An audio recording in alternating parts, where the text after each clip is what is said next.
All right. So the Cleveland Browns are coming into Minnesota with a familiar face, some familiar offensive scheming, but 2-1 versus 1-2. Cleveland's 2-1. Offensively, they're pretty good. Seventh in total offense. They're seventh in yards per play at 6.4. However, their passing offense significantly lags behind their rushing. They're 19th in passing yards, 29th in sack percentage at 10.1%. They're 26th in the touchdown percentage at 2.5%, and 22nd at interception percentage at also 2.5%. Rushing the ball, though, they are second, 174.7 yards. That's quite a bit. And they are fourth in yards per carry at 5.1. Third downs, 42.4%. They are 14th. And they are tied for 14th in red zone at only 63.6%. I would have actually expected more from a team that actually fields this offensive line with Kareem Hunt and Nick Chubb. But they are also ninth in points per game at 28.7. Defensively, after last week's game against the Browns, not the Browns, the Browns do against the Bears, different B. They got quite a boost in these categories. They end up with third in total defense. They're fifth in yards per play at 4.6.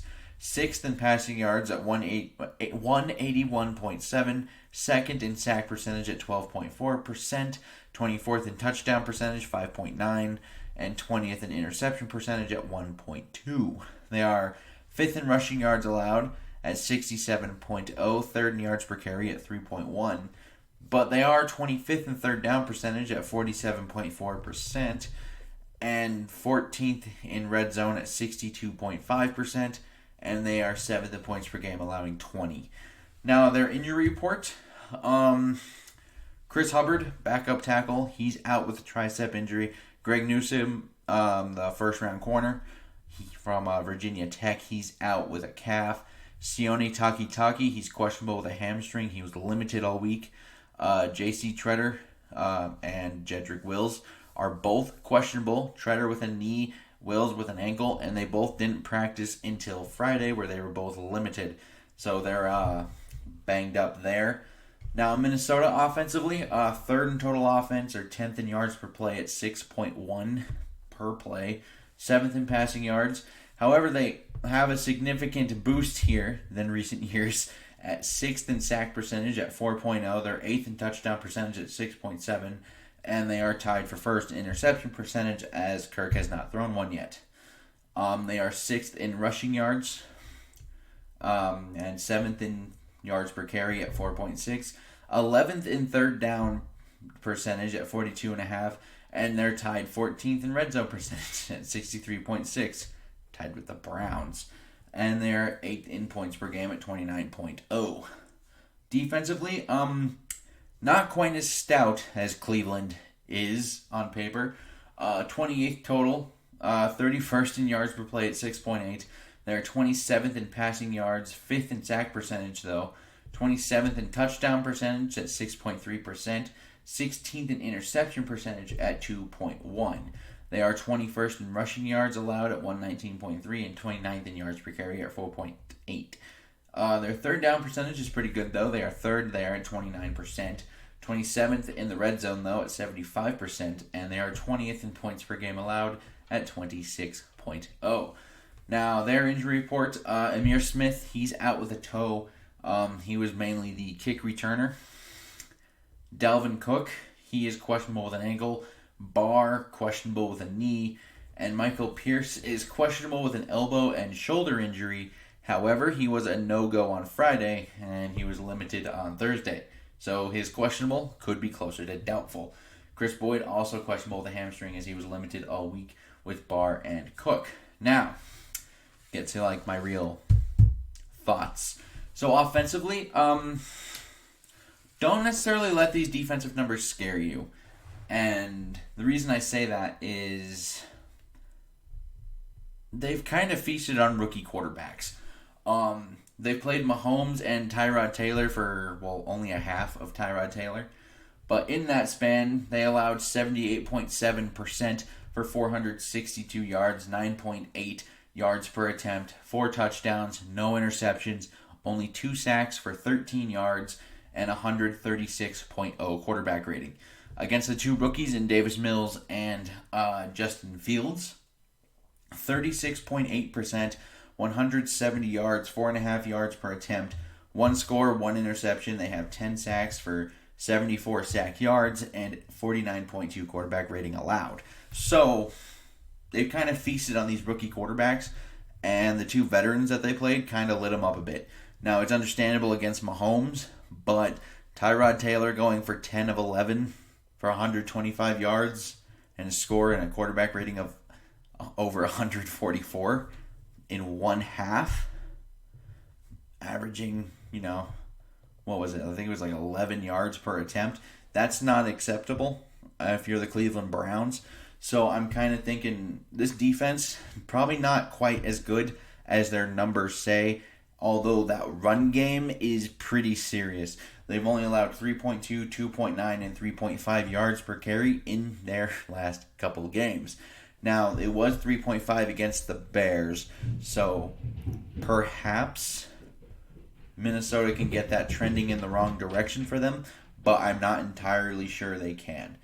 However, Clowney and Garrett, they love to just aggressively shoot up the field, and I'm thinking you can probably use that against them because the Vikings do like to run a lot of screens, so you can still implement that because they'll basically just run right around, and then you'll have open edges to, the screens. Now, I also think you could see some delays because of that. Some misdirection counter or just draw type of concepts, strictly because those guys like to just go right past. So kind of use that against them. If they want to be aggressive, fine. Just make them pay for it. And I think the quick game will be pretty key in this game because they have to stay on the field. Time of possession is going to be a big thing. Of their 7 losses since Stefanski took over, they've lost time of possession in 5 of 7 games. And the only team to beat them with losing time of possession has been the Baltimore Ravens twice. So, basically, they couldn't stop Lamar Jackson in that running game. But I'm thinking perhaps you could see Darrisaw in some jumbo packages. Tyler Conklin did show up on the injury report earlier in the week, so he's a little banged up. And then behind him, we don't have many options. So why not bring out some Darrisaw jumbo since he was a full practice? You might be able to get him some pretty quality reps against guys like Garrett and Jadeveon Clowney, even if it's just in the run game. But staying on the field is a must. So having an extra offensive lineman out there sometimes, not bad. So he could see some time, even though he's not starting. I would like to see that package in there. Now, defensively, potentially having Barr back is huge because we've seen them implement some 3-4-esque looks. Not true 3-4 looks, I don't think, all the time, but Minnesota right now has an edge problem where DJ Wanham just isn't holding up, and if they want to continue using these 3-4-like looks, Barr could be your new edge. I know we talk about this all the time in Minnesota. Like, when is he going to do that? And I've kind of given up.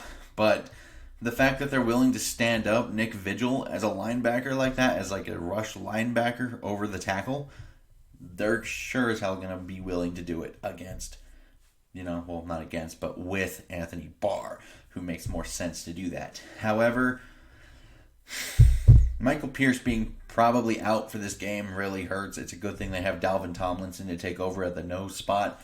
And I'm not entirely sure if Sheldon Richardson is going to be the starter next to him, just because size-wise, I don't know if he's what you want in the run game.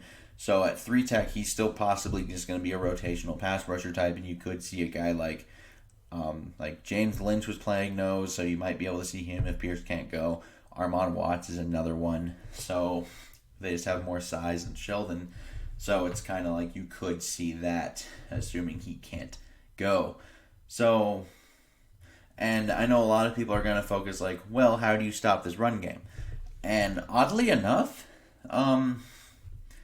In the 7 losses I referenced earlier with Cleveland, the Browns have averaged 108.3 rush yards and 4.5 yards per carry in those losses. So it's not that they haven't been able to run the football, it's just that they haven't been able to stay on the field very long, and it's kind of what happened.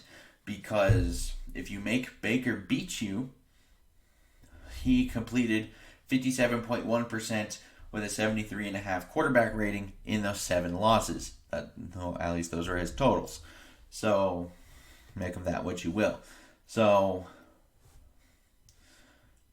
yeah, and Wills has been playing hurt. It shows when you watch him. He just isn't liking speed right now. So you might be able to take advantage with that with Danielle Hunter and potentially Anthony Barr, assuming he's back. So you might want to give him quite a bit. Jack Conklin, my bad, wrong Conklin. He's also been limited, so that offensive line is pretty beat up with Treader, Wills, and Conklin all kind of treading along their hurt of some degree. Now, my prediction, I do have Cleveland winning this game 34-31, because overall I do have a pretty decent feeling about this game, so I wouldn't necessarily be shocked if the Vikings won it, but they're going to have to win that time of possession. And having Cook uncertain, Barr is still uncertain, Michael Pierce is certainly uncertain, that makes that job significantly more difficult. So, and they already give up 4.8 yards per carry. It's going to be pretty hard to stop that run game, especially since that offensive line, there's not many run schemes they can't handle. So you see a lot of different kind of things from them. You see some power, you see some gap, you'll see the wide zone, you'll see some sweep action, you'll see a whole bunch of things. You'll also see the rocket come in from Felton, their rookie, partially because Jarvis and Odell have been kind of hurt. Odell's in this game, Jarvis is not, but they'll do a lot of misdirection, a lot of weird multiple formations where they use multiple tight ends, and they'll kind of go hurry up, and then they can do various things. So I'm just not entirely sure they can actually win the time of possession, because I don't know if they can get off the field on defense. But I do think they can move the ball on this Browns defense, because if you look at the totals prior to the Bears, they were allowing 349.5 yards, 27 points per game. They were allowing 69.2% and 272 yards through the air on average, and 8.4 yards per attempt, a 113.9 quarterback rating.